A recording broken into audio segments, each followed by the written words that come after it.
Friends, good afternoon అందరికీ. ఈరోజు ఒక జోక్ అండ్ జీవిత సత్యంతో మీ ముందుకు వచ్చేసాను. ఎవరిని ఫీల్ అవుతే సారీ, లేదా బాగుందనుకుంటే హ్యాపీగా ఫీల్ అయ్యే కామెంట్స్ పెట్టండి. రజనీకాంత్ గారు నా ఫేవరెట్. సో ఆయన సినిమా అయిన నరసింహ సినిమాలో నుంచి ఒక డైలాగ్, ఫేమస్ డైలాగు మీ ముందు తీసుకొచ్చాను. అదేంటంటే, అతిగా ఆశపడే ఆడది, అతిగా ఆవేశపడే మగవాడు బాగున్న చేతులు లేదని ఆయన డైలాగు. కానీ నేను వేరే చెప్తాను.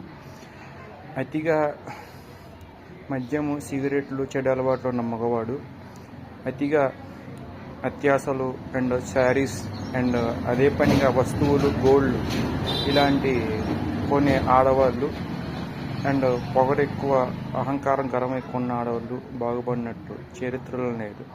ఇది రజనీకాంత్ డైలాగ్ కాదు, ఇది Jayateja dialogue. Thank you so much. Thanks. Good afternoon అందరికీ. ఈరోజు ఒక జోక్ అండ్ జీవిత సత్యం